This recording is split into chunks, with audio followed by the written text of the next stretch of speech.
Assalamualaikum warahmatullahi wabarakatuh. Selamat pagi dan salam sejahtera bagi teman-teman mahasiswa Pendidikan Sendera Tasik Fakultas Bahasa dan Seni Universitas Negeri Surabaya. Yang terhormat Bapak Dr. Inengah Mariasa M.Hum selaku dosen pengampu mata kuliah perancangan program KKN tematik asistensi mengajar. Baik, terima kasih sebelumnya. Pada kesempatan kali ini saya akan mempresentasikan mengenai program kerja kelompok yang ada pada kelompok saya dengan judul Menumbuhkan Inovasi Anak dengan Praktik Bersama Bunda. Sebelumnya, izinkanlah saya untuk memperkenalkan diri terlebih dahulu. Ini merupakan identitas saya, nama saya Demar Trisna Asi dengan NIM 19020134017 dengan KKN tematik asistensi mengajar yang berlokasi di Kelurahan Made, Kecamatan Sambikerem, Kota Surabaya. Baik, memasuki proses penjelasan mengenai menumbuhkan inovasi anak melalui strategi praktik bersama Bunda.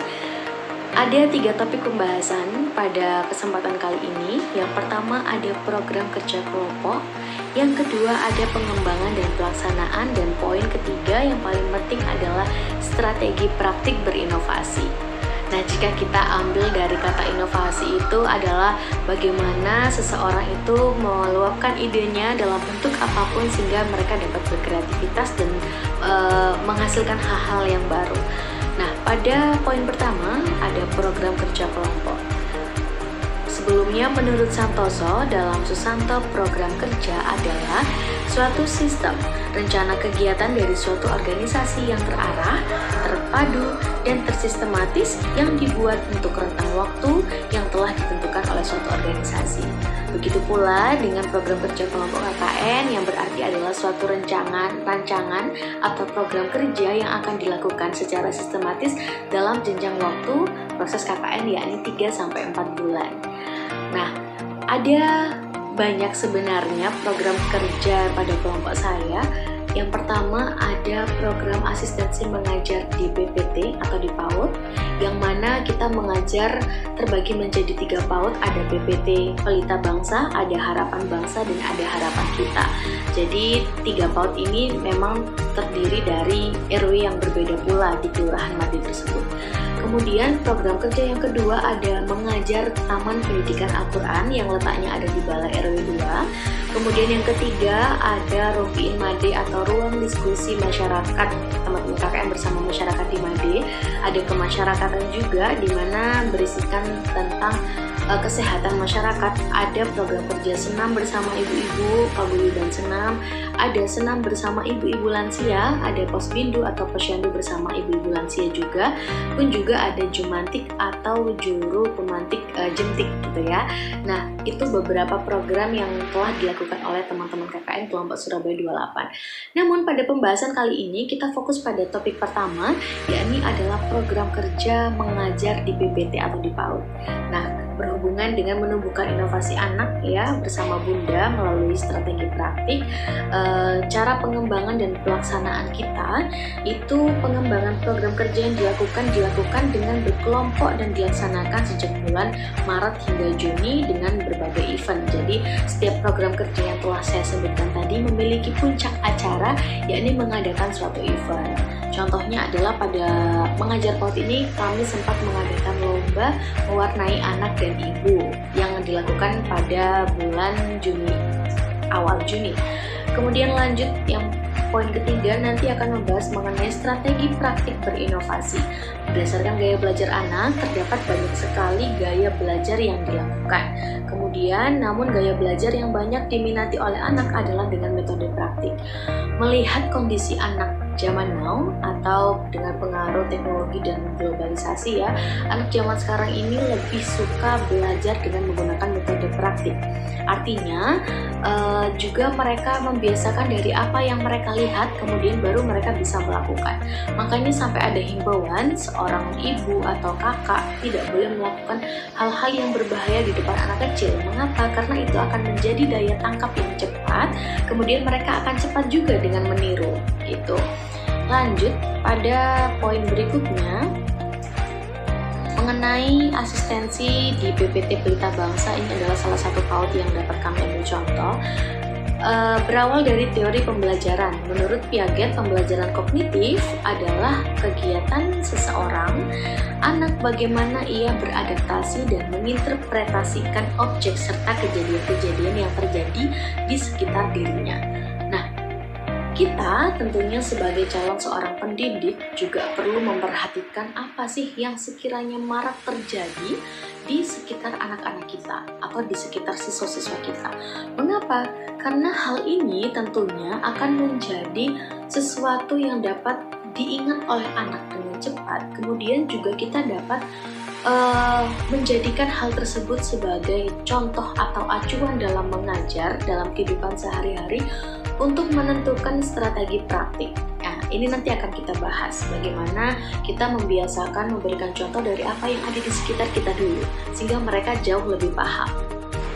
Oke, selanjutnya kita akan membahas mengenai ini adalah pola mengajar di PPT Pelita Bangsa, salah satu PPT yang saya ambil sebagai contoh.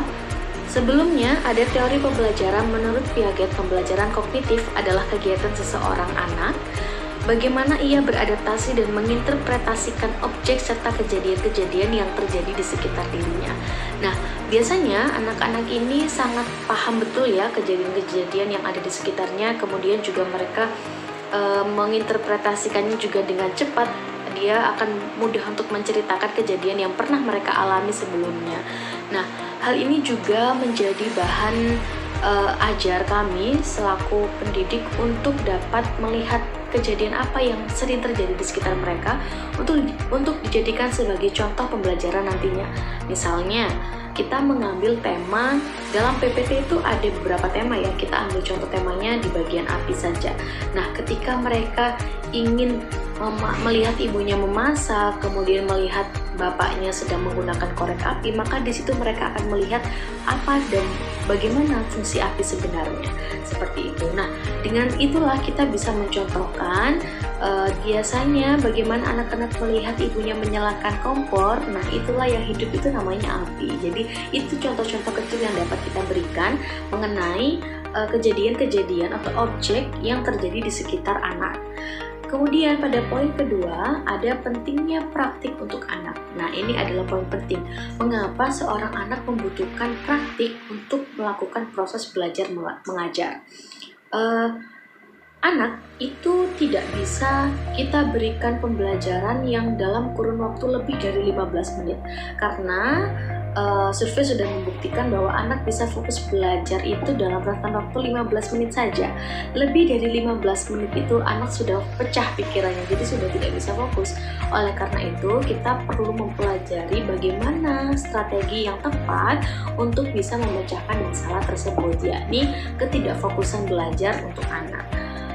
Dalam proses belajar mengajar, tentu seorang anak memiliki rasa ingin tahu yang besar. Ini pasti, karena setiap mereka menerima sesuatu yang baru, ini rasa ingin tahunya sangat besar sekali. Sehingga praktik langsung adalah solusi tepat untuk memberikan pemahaman kepada anak dengan cepat. Karena yang cepat belum tentu tepat, jadi kita harus pintar memilah dan memilih bagaimana yang tepat dan itu juga cepat. Kemudian, karena tipe belajar anak terutama usia dini lebih mengutamakan pada visual. Nah, ini yang sudah saya sebutkan tadi, bahwasanya mereka banyak melakukan sesuatu dari apa yang sudah mereka lihat, kemudian mereka tiru. Gitu. Kita lanjut ya. Nah, selanjutnya pada slide ini mengenai praktik gembira bersama Bunda. Gembira itu apa sih? Nah, gembira merupakan suatu suasana atau keadaan pada kondisi tertentu sehingga seseorang ini dapat merasakan kesenangan pada suasana tersebut. Nah, tentunya semua orang pasti ingin setiap saat suasananya gembira ya. Nah, ini yang dibutuhkan atau yang menjadikan PR kepada guru untuk mencari suasana gembira ini seperti apa. Karena suasana juga dapat menentukan cara belajar anak, kemudian suasana juga dapat menentukan pola pikir anak. Nah, dengan suasana gembira ini, maka anak akan jauh lebih berinovasi, kemudian jauh akan lebih fokus belajarnya, kemudian jauh akan lebih menangkap segala sesuatu yang ada di sekitarnya jika suasananya lagi gembira. Seperti itu. Nah, bagaimana implementasi suasana gembira dengan praktik yang diajarkan oleh Bunda? Begini, dalam hal ini selain siswa membutuhkan praktik langsung dalam menerima materi, siswa juga membutuhkan arahan dari guru atau Bunda tentunya. Selain itu, kehadiran Bunda juga mempengaruhi proses belajar mengajar anak karena Bunda atau guru memiliki strategi khusus yang dapat memecahkan masalah belajar anak. Nah, disinilah peran Bunda untuk membangun suasana supaya suasananya ini selalu dalam keadaan yang senang dan gembira, sehingga anak ini tidak memiliki tekanan belajar atau tidak memiliki tekanan atau tekanan yang dapat menghambat proses belajar mengajar anak. Contoh, dengan menggunakan lembar kerja anak yang mendukung dan sesuai dengan RPP yang digunakan. Disambungkan dengan metode praktik mereka yang harus melihat dengan visual dulu, kemudian mereka harus melihat sesuatu dengan senang. Nah, jika kita gabungkan kedua suasana ini, maka muncullah suatu praktik menggunakan lembar kerja anak, di mana dalam pengerjaan lembar kerja anak ini, Bunda harus membangun suasana gembira. Kemudian dengan adanya lembar kerja anak, mereka akan melihat bagaimana sih gambarnya, bagaimana sih bentuknya, bagaimana sih warnanya. Nah, dari situlah maka akan terbentuk inovasi anak untuk berkreasi, kemudian untuk memikirkan jauh lebih daripada sebelumnya, dan hal ini juga mendukung proses belajar mengajar anak karena mereka turun langsung dan praktik langsung menggunakan lembar kerja anak. Tapi jangan lupa, lembar kerja anak ini harus disesuaikan dengan rancangan pembelajaran atau RBP. Nah, nanti di akhir aku akan kasih contoh rancangan pembelajaran ya. Nah, selain itu juga lembar kerja anak yang digunakan kepada siswa nantinya selain harus sesuai dengan RPP juga harus sesuai dengan tema yang akan kita berikan. Contoh, misal kita akan mengangkat tema api, maka lembar kerja yang harus digunakan juga harus menggunakan tema api. Seperti itu. Dalam setiap tema yang akan digunakan, guru atau Bunda juga perlu memilih strategi praktik yang dapat mudah dilakukan, mudah dipahami, dan tentunya menggunakan alat dan bahan yang tidak berbahaya atau mudah dijangkau. Nah, 3 ini adalah faktor-faktor untuk kita dapat memilih praktik apa yang cocok. Jadi diingat, yang pertama mudah dipahami, yang kedua mudah untuk dilakukan, dan yang ketiga tentu saja alat dan bahannya juga mudah ditemukan, seperti itu, dan juga tidak berbahaya bagi anak. Selain itu, keberagaman model praktik juga bertujuan agar siswa tidak memiliki rasa bosan ketika praktik langsung. Nah, ini yang sudah sesuai saya katakan tadi, bahwa belajar anak itu fokusnya hanya 15 menit saja, selebihnya itu mereka akan pecah pemikirannya. Sehingga dengan adanya metode praktik langsung ini juga akan mengurangi kecepatan mereka untuk lelah belajar atau dalam keadaan tidak fokus belajar. Sehingga dengan keberagaman praktek, mereka akan jauh lebih senang dan terbentuklah suasana gembira tadi, dan mereka akan semakin semangat untuk belajar. Nah, berikutnya ini adalah poin penting strategi praktik pembelajaran. Dalam proses belajar mengajar di PPT Pelita Bangsa, teman-teman KKN memiliki 3 strategi praktik yang digunakan untuk memperkenalkan salah satu tema kita. Ini contoh yang saya angkat, temanya adalah tema api ya. Nah, pertama ada strategi praktik bernyanyi. Bagaimana sih pengimplementasian strategi praktik bernyanyi ini pada tema api? Jadi, kami berinisiatif untuk memperkenalkan mengenai guna dan manfaat, kemudian dan bahaya api ini melalui strategi bernyanyi. Jadi, kita membuat lirik atau lirik lagu mengenai guna dan bahaya api, kemudian mereka akan menirukan dengan metode bernyanyi, sehingga dengan menyanyi ini kami rasa mereka akan jauh lebih paham dan lebih mudah dihafal. Juga dalam ini mereka akan membentuk suasana gembira ya, contohnya ini kan dengan bernyanyi. Nah, ini merupakan salah satu contoh video yang dapat diberikan atau dapat disajikan untuk memperkenalkan guna dan bahaya api. Saksikan videonya.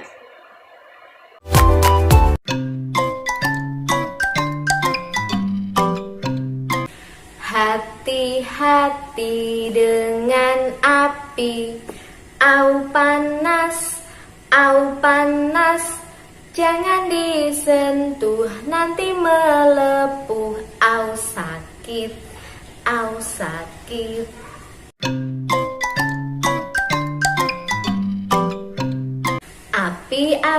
Api, banyak manfaatmu untuk hangatkan badan dan memasak makanan. Cahayamu terang menerangi gelap. Api, ciptaan Tuhan. Yang kedua, ada strategi praktik menempel. Nah, dalam strategi praktik menempel ini bertujuan untuk memperkenalkan bentuk dan pola api. Jadi, pada lembar kerja anak yang nanti akan saya sajikan juga, di situ terdapat lembar kerja anak yang telah digunting. Kemudian, anak dapat menempel sesuai pola yang sudah diberikan di lembar kerja anak. Nah, dari teknik menempel ini mereka akan paham dan mereka akan mengetahui bagaimana bentuk api. Selanjutnya, yang ketiga ada mewarnai. Berasal dari kata mewarnai ya, kita tentu saja sudah paham apa sih mewarnai itu. Nah, dan bagaimana tujuannya dan apa tujuannya. Jadi dengan strategi praktik mewarnai ini, jelas saja tujuannya adalah untuk memberikan pelajaran kepada mereka agar anak didik ini paham bagaimana warna api. Karena pada umumnya warna api itu adalah warna merah dan atau warna orange gitu ya. Nah, dengan mewarnai ini mereka akan paham warna api adalah warna merah dan yang merah ini warna yang mana. Nah, ini akan membentuk suasana kembali kepada mereka. Mereka ini kan senang dengan segala sesuatu yang berwarna ya. Jadinya dengan teknik warna ini juga dapat menjadikan jawaban untuk kita memberikan pelajaran mengenai warna seperti itu. Nah, gambar di samping ini merupakan salah satu contoh lembar kerja anak yang tadi pada strategi praktik menempel. Ini setelah mereka tempel, bentuknya akan menjadi seperti ini. Dan untuk mewarnai, ini juga mereka diwarnai ya sesuai dengan warna api dan tentunya mendapatkan arahan dari para guru atau bunda. Kemudian untuk yang penyajian dalam bentuk bernyanyi, ini juga sudah kami sajikan link YouTube-nya, jadi teman-teman bisa menjadikan presentasi ini sebagai bahan ajar nantinya. Dan beginilah lembar kerja anak yang dapat anak kerjakan untuk melatih dan menumbuhkan inovasi melalui metode praktik. Oke, jadi mungkin hanya itu yang dapat saya sampaikan. Jadi kesimpulannya, kita sebagai seorang guru atau sebagai pendidik harus paham betul bagaimana gaya belajar anak dan harus menemukan segala sesuatu yang baru yang dapat diterapkan kepada anak sehingga anak lebih senang dan lebih semangat belajar serta dapat menumbuhkan inovasi.